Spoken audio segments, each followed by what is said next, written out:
suicídio seria mais suave, mais interessante. Porque falar de suicídio dentro do meio espírita não é falar de morte, é falar de vida. E hoje, em verdade, a intenção não é falar dos efeitos do suicídio, porque eu acredito que falar isto numa casa espírita é como chover molhado. Portanto, nós vamos fazer uma análise um pouco diferente sobre muito mais a realidade e a prevenção, porque muitas vezes nós vivenciamos determinadas situações e nem nos atentamos com isso. E quando bate a nossa porta situações dolorosas, aí nós acordamos e dizemos: por que eu não tinha pensado nisso antes? Estava tão claro, estava tão óbvio. E eu me lembro que no ano passado nós participamos de um trabalho mediúnico que se dá no albergue de São Vicente de Paulo, em Jataí, todas as quartas-feiras à noite. E naquela noite algo parece que estava diferente pairando no ar. E assim que demos início à reunião, que começou um odor estranho, muito suave, e que foi aumentando e começou a incomodar. Um cheiro de podre, um cheiro forte. E quando aquele cheiro chegou no auge e já estava incomodando por uns 30, 40 segundos, o médium começa então a gemer, a grunhir e explode em gritos de dor. Eu então fui atender aquela entidade que não conseguia falar, não conseguia sequer me ouvir, só pedindo socorro, desesperado, dizendo: me tira daqui, eles estão me comendo, eu não sei o que mais eu faço, eles estão me destruindo, está doendo. Foi preciso pedir ajuda para a equipe espiritual, e depois de muito mais de uns 5 minutos, aquele espírito teve condições de nos ouvir. E para resumir a conversa, ele se identificou como uma jovem que no Réveillon da virada do século, 1999 para 2000, quando ela contava, se não me falha a memória, 21 anos de idade, estava numa festa de Réveillon no playground do prédio, e ali, altas horas já da madrugada, seu noivo desaparece, e ela intuitivamente resolve subir ao apartamento, quando flagra o seu noivo na cama com a sua melhor amiga. Ela, naquele desespero e naquela vontade de dar uma lição aos dois, toma veneno e se mata. Ano passado era 2018. Portanto, já se faziam 18 anos que ela estava naquela situação. Depois do atendimento, depois de uma orientação, entendendo que ela não estava ali para ser literalmente socorrida, porque ela deveria enfrentar as condições da escolha que ela fez, muitas das vezes espíritos de suicida são trazidos às nossas reuniões para que o choque anímico entre o espírito e o médium dê condições para que eles possam ser orientados, para que eles possam ser socorridos. E ali ela foi encaminhada para o devido socorro. Mas são situações como esta que naquela noite, outro caso de um espírito que manifestou gritando: eu vou cair, não me deixa, eu vou cair, me segura, eu estou caindo, me segura, e ficava naquele looping de eu vou cair, não me deixa, estou caindo, me segura. São situações que desfilam na nossa frente nas reuniões, que faz com que nós saiamos dali com vontade de gritar para todo mundo: não faz isso. Não faz isso porque não vale a pena, por pior que seja a sua dor, não vale a pena. Mas o interessante é que a gente esbarra numa outra situação, como eu disse no começo, falar de suicídio numa casa espírita, de consequências, pode ser chover no molhado, mas talvez eu esteja enganado. Porque uma coisa é você saber, outra coisa é você ter consciência. São duas situações muito diferentes. Eu morei por quase 10 anos na cidade de Mineiros, vizinha a Jataí. Voltei para Jataí em 2017. E mais ou menos uns 4 anos antes, eu sou arquiteto e urbanista, havia feito um projeto para um casal numa cidade vizinha, Costa Rica, já no Mato Grosso do Sul. E ali eu tive que fazer, durante um período de um ano, algumas viagens de assistência à obra. E nesse meio tempo, aquele casal se separa e a mulher vem morar no apartamento ao lado do meu. Éramos vizinhos de parede, de apartamento. E por 3 vezes nós tivemos que fazer uma viagem para tirar dúvidas do mestre de obras, para acompanhar a obra. E a mais ou menos 1h30 de viagem de Mineiros. Portanto, entre ida e volta são 3 horas de viagem, vezes 3 vezes. Foram 9 horas de viagem que, por mais que nós entrássemos em outros assuntos, sempre voltávamos no assunto de suicídio. E ela, católica, não praticante, simpatizante da doutrina, voltava sempre ao assunto, fazendo perguntas. Eu acho que tudo que eu sabia e que eu não sabia, eu falei para ela naquelas 9 horas. E logo depois, talvez um ano depois, eu me lembro que eu estava em Jataí. Eu sempre vinha, porque Mineiro já está em 1 hora de viagem. E 1 hora de viagem, para quem mora em Goiânia, por exemplo, eu já fiz 1 hora da Vila Nova, ali no Parque Vale Quebraba, na hora do rush. Então eu não tinha problema nenhum em ir e voltar finais de semana, fazer questão. Mas sempre eu voltava para o Mineiro nas terças-feiras, porque às segundas eu tenho uma palestrinha fixa numa casa de Jataí. E naquele domingo eu voltaria mais cedo, porque sempre aos últimos domingos de cada mês até hoje eu faço uma palestra na única casa espírita de Mineiros. Portanto, eu almoço e vou. Quando eu entro na estrada, uma mensagem de uma conhecida, dizendo que naquela noite anterior, como era de praxe, o filho dessa cliente minha, que morava com ela, um jovem de 27, 28 anos, havia chegado da rua por volta de 2 horas da manhã, dormiu. Às 10 da manhã, ele acorda e a mãe não estava acordada, porque ela sempre acordava cedo, movimentava pelo apartamento e assistia alguma coisa. E quando dá meio-dia e ele estranha, ele entra no quarto e encontra a mãe pendurada pelo pescoço no armário do quarto. Eu me lembro muito bem quando eu cheguei no prédio, os portões abertos, o movimento. E aquela época, eu não sei hoje, às vezes atrasa esses procedimentos legais, porque o IML é só de Jataí, então tinha que ir para lá. Eu cheguei em Mineiros por volta de 4 horas e o carro da funerária estava tirando o caixão naquele momento. E assim que eu entrei no hall, eu senti uma sensação. Alguém aqui já teve aquela sensação de sair de um ambiente muito frio e entrar num ambiente muito quente e sentir aquele bafão quente? Foi aquela sensação, mas sem o quente, aquele impacto. Eu percebi ela pedindo um socorro, me deu uma angústia muito forte. Eu senti uma dor muito forte, percebendo que aquele espírito estava desnorteado, pedindo socorro, talvez, imagino eu. Ela ali naquela situação de não saber o que estava acontecendo, me viu chegando e tentou pedir ajuda, mas eu não pude fazer nada a não ser uma oração. Então são situações assim que nos conclamam a falar muito e abordar o suicídio, embora, por incrível que pareça, eu sou convidado às vezes para fazer outras palestras em outras cidades, fora de Goiás. E eu já tive o desprazer por 2 vezes, em 2 casos diferentes.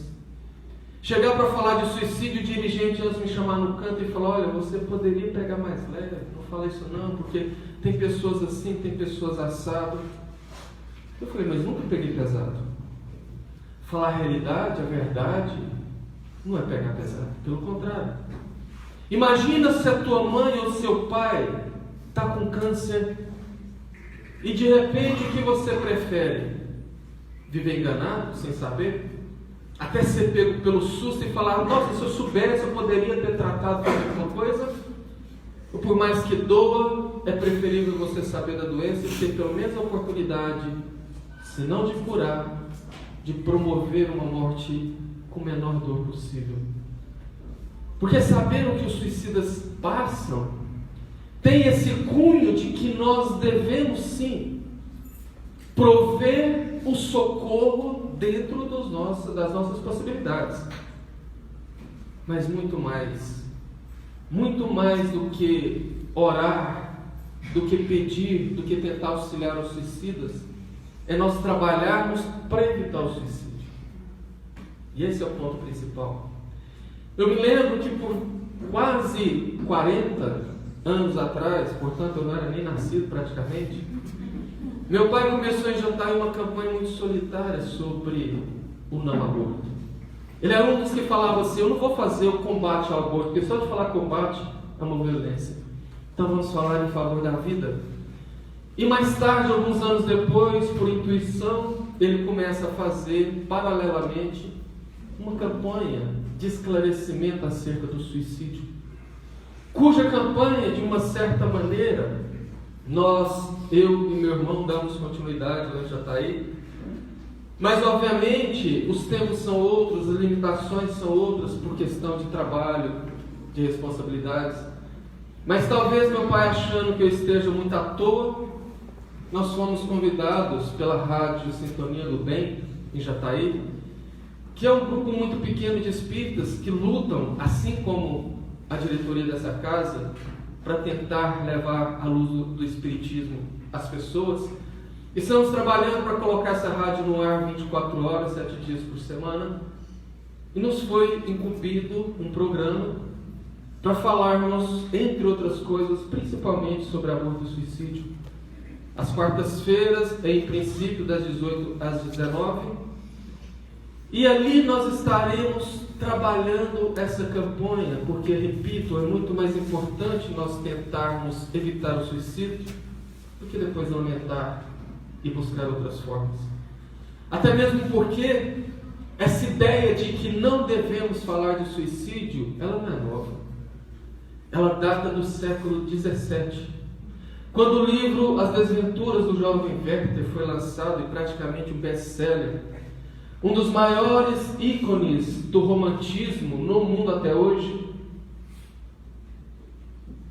onde narra a história de um jovem que tinha uma paixão não correspondida, e aliás, tinha uma paixão que, quando não foi correspondida, ele se mata. Eles notaram que jovens na mesma faixa etária, depois do lançamento do livro, um pouco tempo depois, houve um aumento muito grande de suicídio desses jovens, fazendo exatamente pelo modo operandi que estava descrito no livro. Então começaram a estudar o efeito mimético, começaram a estudar a tendência natural do ser humano de imitar determinadas situações, e assim existe até hoje uma espécie de acordo velado, onde ninguém fala. Quando uma celebridade se mata, a mídia toma os cuidados devidos de noticiar aquilo, mas sem necessariamente dizer como foi, falar de detalhes. Porque em toda a história, sempre que alguém muito conhecido se matava e era noticiado os motivos e o modo que se matou, logo depois, no máximo uma semana depois, notava um aumento muito grande de suicídio, imitando aquele procedimento. Mas há 3 anos atrás eu estava em São Paulo, e sempre que eu viajo assim, às vezes eu sintonizo na CBN para me inteirar dos assuntos. E aquele dia eu estava no carro ouvindo a CBN e me chamou a atenção um programa de entrevistas onde uma das maiores repórteres do Brasil, porque a CBN é uma empresa da Rede Globo, falando sobre os casos de 2 suicídios que haviam ocorrido em São Paulo uma semana antes, numa escola de classe média alta, onde, numa diferença, se não me falha a memória, de 2, 3 dias, 2 adolescentes se mataram. se mataram por causa de bullying. E ela então dizendo da necessidade urgente de se falar na mídia, de se discutir na mídia, nos órgãos, na imprensa como um todo, nas entidades de classe, nas escolas, sobre o suicídio. Porque enquanto o ser humano fica tapando os olhos, a coisa vai aumentando, e quem diz isto são os números. O número de suicídio de crianças e adolescentes no Brasil aumentou nos últimos 5 anos 20%. É muita coisa. É muita coisa porque na estatística antiga, o maior número de suicídios se dava na terceira idade. Onde, de uma maneira muito equivocada, lamentavelmente, os nossos idosos, achando que já estavam no final da vida, já tinha dado o que tinha que dar, enfrentando problemas sérios, se matavam, achando que estavam fugindo. Mas hoje a realidade no mundo um pouco não, é muito diferente. Hoje a nossa ciência já avançou tanto, que eu assisti pela internet o lançamento, não é novo, não foi ontem não, há 3 anos atrás, de um robô que, operado por um joystick via internet, o cirurgião na Europa fez uma cirurgia extremamente sensível no paciente nos Estados Unidos. O paciente deitado, um braço robótico fazendo as incisões, os cortes, a sutura, operado por alguém que estava do outro lado do continente. Por mais que a tecnologia tenha avançado, a emoção humana ainda não foi completamente equacionada. Em se tratando de prevenção dos transtornos emocionais, infelizmente a nossa ciência ainda está na Idade Média. O que complica é que a mente não é um órgão.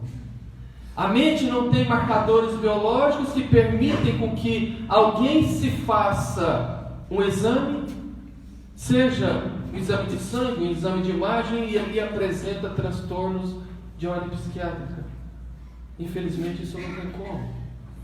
Infelizmente, segundo estatísticas, as diagnoses de erros, quando se trata de mente, são muito maiores do que os de acerto. E olha que interessante, um grupo de cientistas, há mais de 5 anos atrás, compilaram dados de pessoas que se mataram no mundo inteiro, cerca de 15 mil atestados de óbitos, desde 1954 a 2013, e descobriram, lamentavelmente, que 90% daqueles casos poderiam ter sido evitados, porque eram de ordem, de transtorno, de ordem psicológicas. E isso se faz extremamente grave no momento que nós vivemos no planeta, porque o materialismo nunca foi tão exacerbado. O materialismo nunca foi tão cultuado. O materialismo nunca foi tão vivenciado, inclusive dentro do seio da doutrina espírita. Muitos espíritas vivem como se fossem corpos que tivessem alma. A prova é quando alguém fala assim: não, porque hoje o meu espírito está tão feliz. Como assim o meu espírito?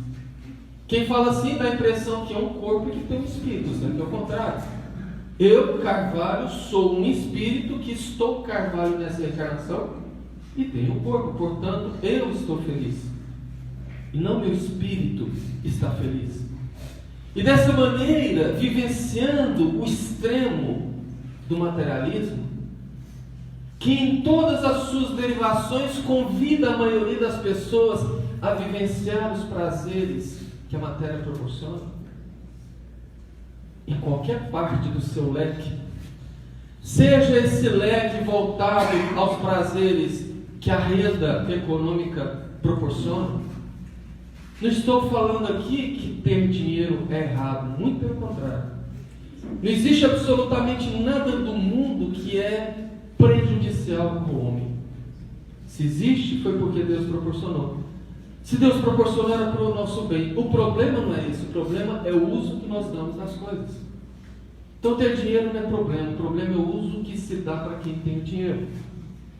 Então, buscar nos vícios, que é uma faca de dois gumes, porque ao mesmo tempo que alguém busca nos vapores dos químicos, seja ele cigarro, seja ele álcool, seja ele drogas leves ou pesadas, busca aqueles prazeres que no momento reverso faz com que a pessoa o busque para fugir dos resultados advindos daqueles prazeres. Mas de qualquer maneira a humanidade vive um momento de loucura por conta dos excessos e por conta do embalo que a matéria nos dá. Mas quando a gente pensa em loucura, não é aquela loucura do louco internado, doido de pedra, não. Segundo o dicionário, loucura é a privação do uso da razão ou do bom senso. Portanto, quando nós observamos um louco internado no sanatório, numa clínica psiquiátrica, aquilo ali é o extremo do caso. O maior estado de loucura que a humanidade vive ainda é um estado um pouco inconsciente, um pouco velado, um pouco ainda vestido pelas máscaras que nós colocamos para sermos aceitos na sociedade, para sermos aceitos no trabalho, com os amigos e muito mais às vezes na família, que ao eclodir em transtornos justificam situações de crimes hediondos, de violência doméstica, na tentativa de obtenção de lucro a qualquer custo, nem que se seja necessário passar por cima de vidas e de pessoas. E o interessante que o que mais se dá conta dessa situação de vida que o ser humano vive são números, mas é muito mais o que nós demonstramos nas redes sociais. Basta observar a necessidade de ostentação, a necessidade de divulgação que a grande maioria das pessoas fazem nas redes sociais. Hoje já existem estudos mostrando que a grande maioria das pessoas que vivem postando foto de si mesmas, principalmente as selfies, são pessoas que têm sim já algum tipo de transtorno de ordem psicológica e que precisam dessa maneira mostrar aquilo para buscar uma fuga e suprir uma grave deficiência emocional. Só que são caminhos efêmeros. São situações que passam porque por mais que se busca esses subterfúgios, essa fuga, a fatura chega. E quando a fatura chega, ela vem causando o que é conhecido como vazio existencial. O vazio existencial é aquela necessidade interna de algo maior que muitas vezes a pessoa não sabe o que é. Eu sinto uma angústia, eu sinto um vazio, uma coisa ruim, que é como se me impulsasse para buscar alguma coisa. Já fui no médico, já me receitou antidepressivo, já me receitou um monte de coisa e não passa. Já ouvi, já fiz aquilo que pessoas falam nas redes sociais, que falam em músicas. Bebe que passa. Vai para o copo que lá dá um jeito. Eu fui e piorou. Claro. É uma idiotia tremenda que foi jogada na rede por aqueles que vendem. Porque se todo mundo pensar desse jeito e fizer, eles estão ganhando dinheiro enquanto você se afunda cada vez mais. O resultado disso? Há 2 anos a Universidade de Colômbia solta uma pesquisa dizendo que em 2025, ali na esquina, seremos no planeta uma pessoa a cada 2 com algum tipo de transtorno de ordem psicológica. Sabe o que isso significa? Olha para a pessoa que está do seu lado. Se não for ela, vai ser você. E isso é particularmente grave E isto é particularmente grave porque na ponta desses problemas de ordem emocional, na ponta desses problemas de ordem psiquiátrica, está o suicídio. Entendeu por que ele está aumentando? Entendeu porque ele ainda vai aumentar muito mais? Isso é muito sério. Mas esse processo não é de hoje. Esse processo já vem de muito tempo. Ele foi recentemente identificado pelo sociólogo Zygmunt Bauman, desencarnado, se não me falha a memória, em janeiro de 2018. Escritor de 42 livros e que lançou a tese da modernidade líquida, dizendo que o mundo perdeu a forma, assim que fez, que tudo perdeu sentido, que hoje as pessoas não buscam mais consertar absolutamente nada, simplesmente trocam. Se o meu celular dá problema, eu prefiro trocar do que mandar consertar. Se o meu patrão está sendo problema, eu já saio por aí esparramando os meus currículos, porque eu prefiro muito mais mudar de emprego do que vencer aquela situação.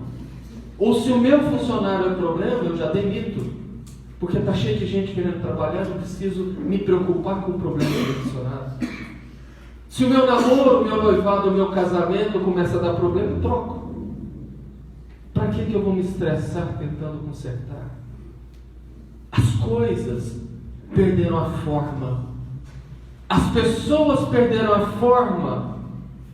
E Viktor Frankl, psiquiatra vienense preso na Segunda Guerra Mundial no campo de Auschwitz, que ali dentro, ele observando, porque a grande maioria das pessoas, por mais que sofressem, não queria se matar, começou a desenvolver uma tese que depois ele intitulou de logoterapia, terapia dos sentidos, que ele usou com ele mesmo.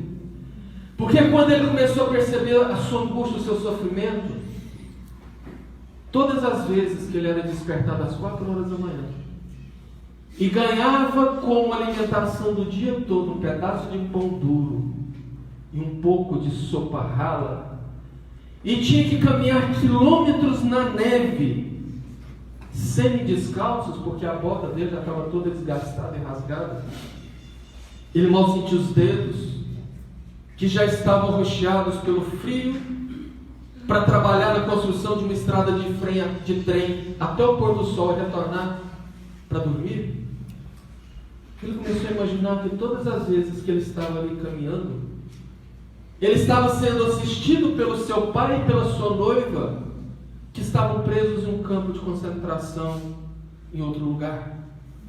E ali ele ficava imaginando que ele estava numa grande parada, num grande desfile, sendo ovacionado pelos seus 2 maiores amores. E na esperança de sair de lá e reencontrá-los, ele se manteve vivo. É o sentido que ele achou para manter vivo. A guerra termina, os russos invadem o campo de concentração de Auschwitz, obriga a população daquela cidade que estava fechando os olhos para a fumaça que não parava de sair dos fornos crematórios, a adentrar e ver aqueles dejetos humanos que estavam lá, mais um amontoado de corpos, e obrigando eles a carregarem para terem vergonha do que fizeram, num atentado gravíssimo de hipocrisia e de desumanidade. Viktor Frankl descobre que a sua mulher e seu pai haviam sido mortos. E quando os repórteres perguntam: "Ei, doutor, o que vai fazer agora?", ele responde: "Simples, vou achar outro sentido para a minha vida." E viajou o mundo, esteve inclusive no Brasil, defendendo essa tese que é uma das saídas para as crises de suicídio. Mas Viktor Frankl, naquela época ainda, na década de 1950, falou da coisificação, dizendo na década de 1950 que as pessoas seriam despersonalizadas, que virariam coisas. E basta hoje a gente conversar com um adulto jovem, com um jovem, com um adolescente. Não raras vezes ele diz assim: ontem eu fui numa festa e beijei 2 bocas. Ele não beijou fulano esse cara, ele beijou as bocas. Ah, eu peguei aquele corpinho.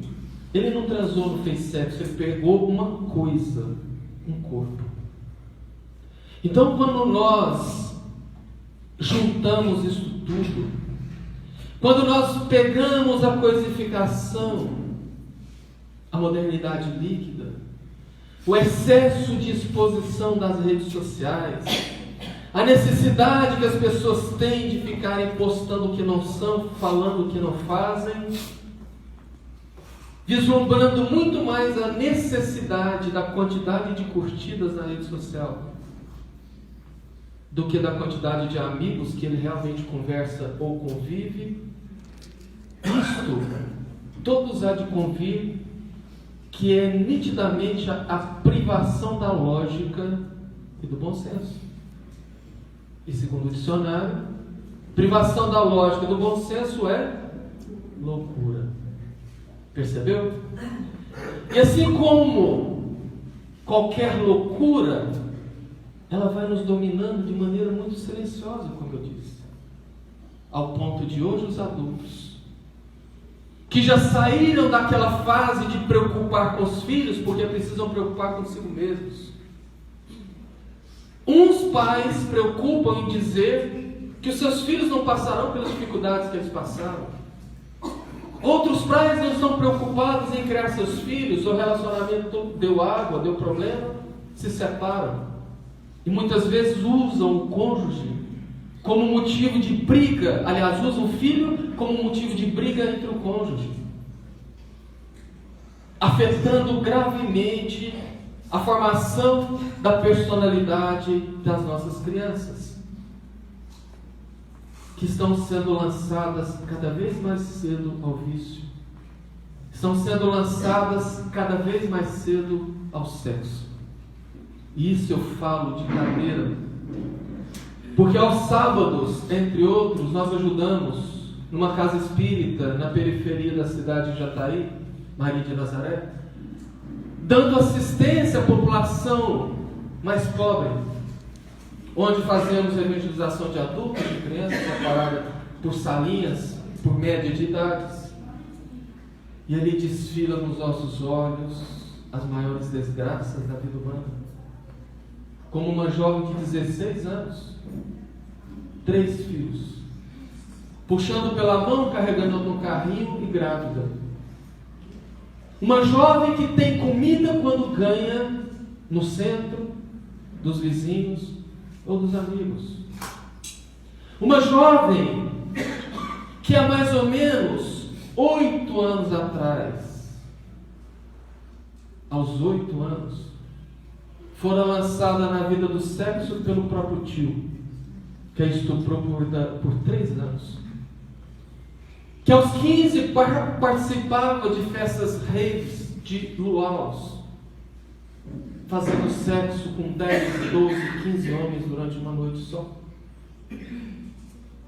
E que começou a beber, empurrada praticamente pelo pai, que aos 4 anos colocava cerveja no copo, dava para ele experimentar e tomava.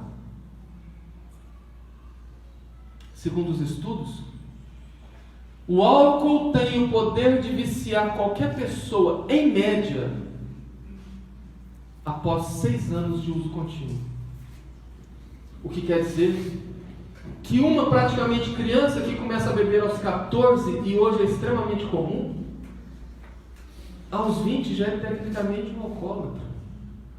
Entra nas redes sociais. A coisa que você mais vê ao chegar ao final de semana é sextou e tal, um monte de foto de bebida, um monte de foto como se aquilo fosse alguma vantagem. Eu coloco aquelas fotos como se alguém estivesse botando uma arma em cima da mesa e brincando de roleta russa. Porque só sabe a desgraça que é o alcoolismo quem tem um alcoólatra dentro de casa.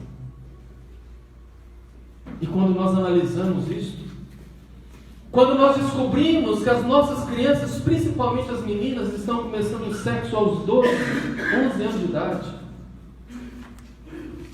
aos 25, 30, já fizeram tudo o que há para se fazer em termos de sexo. Já experimentaram tudo o que tem para experimentar de químicos. E o nosso corpo é adaptável a tudo. É condicionável. Se eu vou para uma academia e subo lá 20 quilos todos os dias no meu exercício para braço, daqui 3 meses, se eu não passar para 25 quilos, não faz efeito, porque o meu músculo já adaptou. E assim são todos os prazeres que nós experimentamos. Quando se chega a um ponto muito jovem de já ter se feito quase que tudo em termos de prazeres, eis o vazio. E para uma pessoa que cresceu acreditando que tudo é matéria, que tudo são esses vapores, se matar pode ser, logicamente, a saída mais fácil e simples.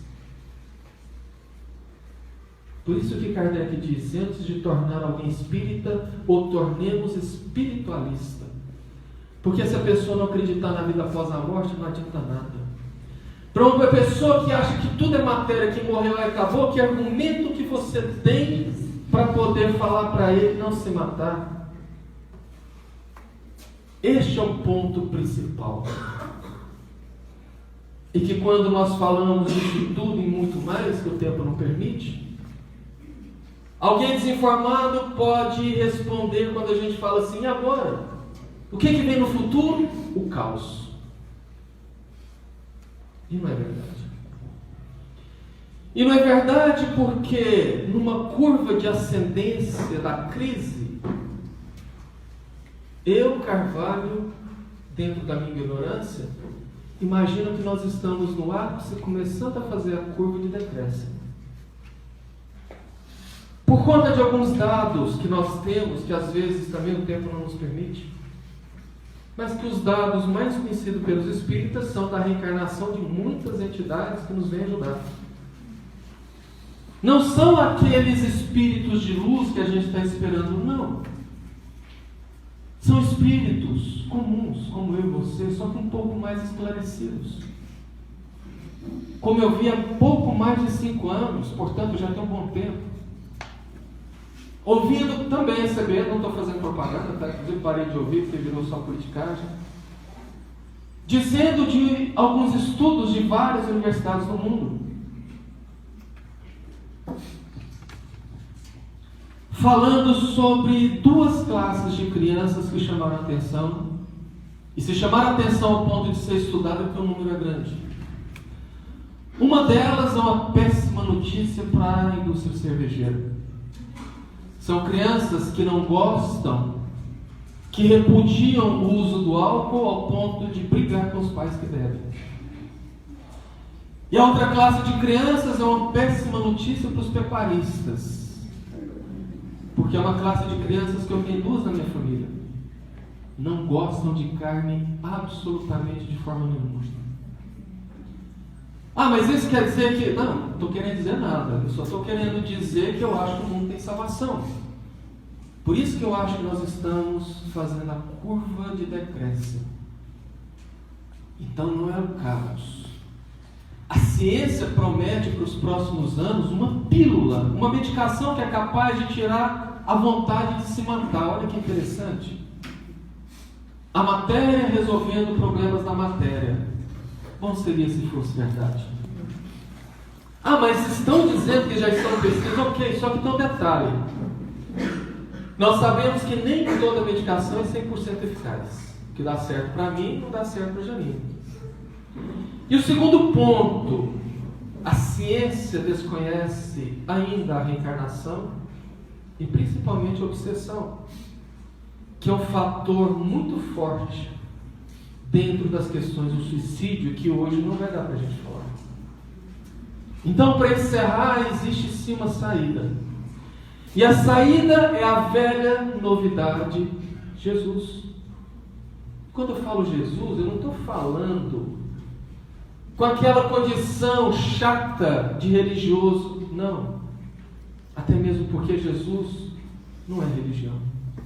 Jesus não trouxe, não fundou, não deixou nada escrito, nada referente a nenhuma religião. Eu estou falando daquele Jesus que a ciência hoje já começa a reconhecer como o maior psicólogo de todos os tempos, como o homem mais inteligente que a Terra já conheceu, e que hoje o mundo se vê muito carente de Jesus, mas não é aquele Jesus que você grita aos 7 ventos, que você coloca o rosto dele ou o nome dele numa camiseta e diz que aceitou Jesus. Nada disso. Nós não estamos falando dessa maneira simplória, porque na verdade o que a humanidade fez não foi pegar a mensagem do Cristo e usar, não foi usar a luz que o Cristo lançou sobre a estrada escura das nossas vidas como norte.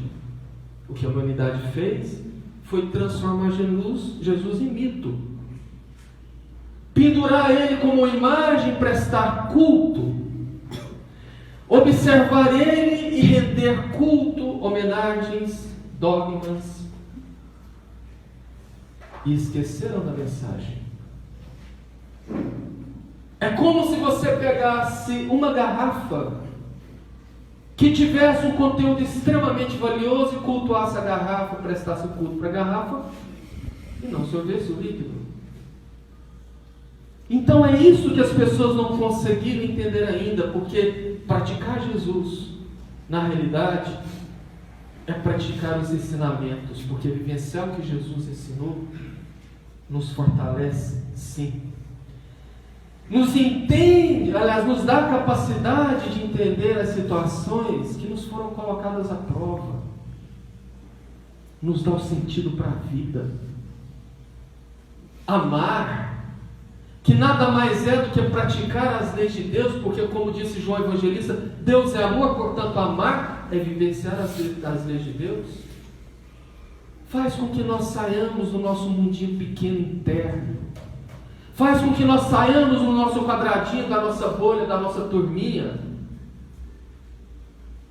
e nos projetemos a vida a trabalhar em prol do outro.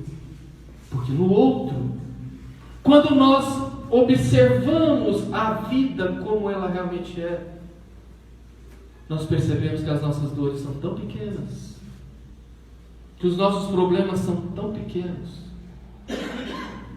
e que nós deveríamos sim nos reerguer, porque somente esse enfrentamento faz com que nós desenvolvamos duas coisas que hoje a ciência da área psicológica fala muito, que é a resiliência e o coping. Coping é uma palavra em inglês que ainda não tem tradução, mas o coping seria como se fosse a nossa capacidade de prever uma situação e nos preparar para ela. E a resiliência é a nossa capacidade de enfrentar essa situação, vencê-la, e mesmo depois de um tempo natural de luto ou de trauma, voltarmos à nossa condição inicial. Numa analogia grosseira, todo mundo aqui, embora viva na capital, deve conhecer goiabeira, né? Pé de goiaba. O galho da goiabeira é bem flexível, né?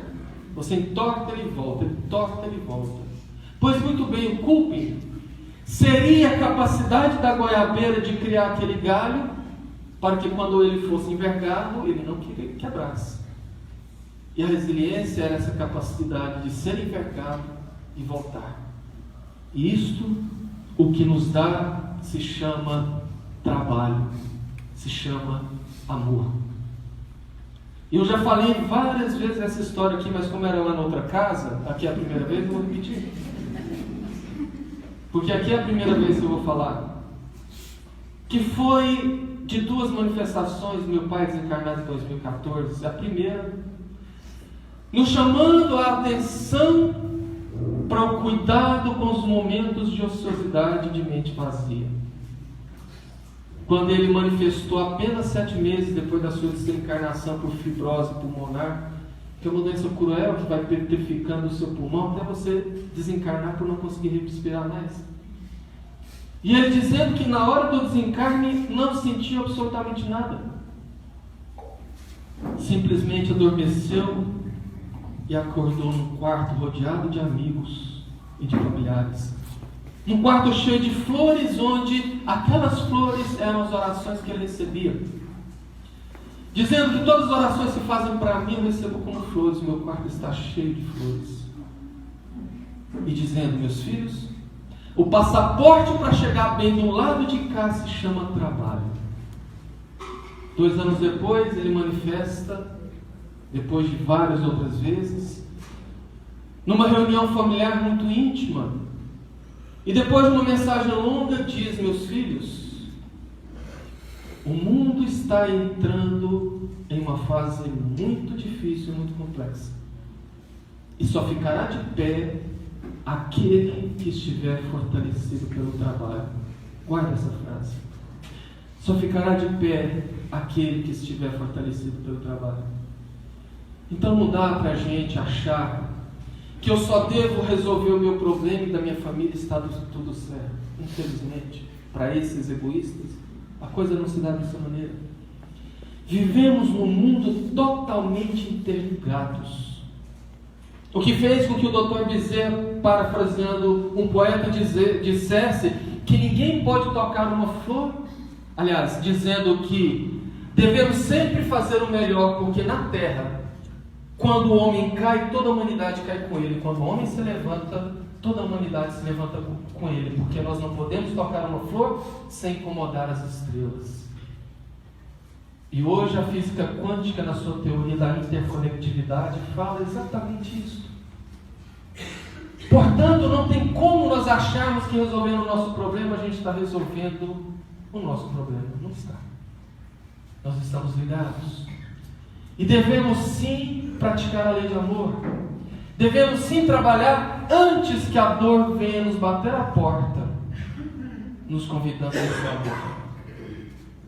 Por isso que se faz extremamente necessário, porque não é para amanhã, nem para a próxima reencarnação, é para ontem. Que ergamos a bandeira do combate, não, do esclarecimento sobre o suicídio. Que ergamos a bandeira do esclarecimento sobre o aborto. Que façamos o nosso papel de espíritas, como aqueles chamados da última hora. Porque em verdade, meus queridos, nós não estamos dentro da doutrina espírita porque já somos espíritos esclarecidos, não. Estamos aqui porque somos carentes, muito mais do que os outros, de oportunidade de trabalho para a nossa redenção. Não achemos que estamos garantidos um andar de cima, que as crianças estão aqui, porque não é assim não. O passaporte para chegar bem do lado de lá se chama trabalho. Lembra ontem à noite, que estava aqui, quando a gente falou sobre Frederico Figner, um grande espírita que chegou no plano espiritual apagadinho, ofuscado, sem luz nenhuma, porque foi grande trabalhador, mas tinha por dentro algo que não deixava ele se iluminar. E sobre o suicídio, sim. Nós precisamos trabalhar, só que muito mais do que isso. Precisamos exemplificar.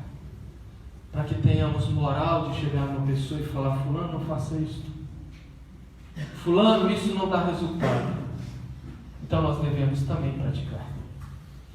Agradeço mais uma vez pelas oportunidades de primeiras vezes. Desejo a todos uma semana iluminada, de muita bênção, de muito trabalho.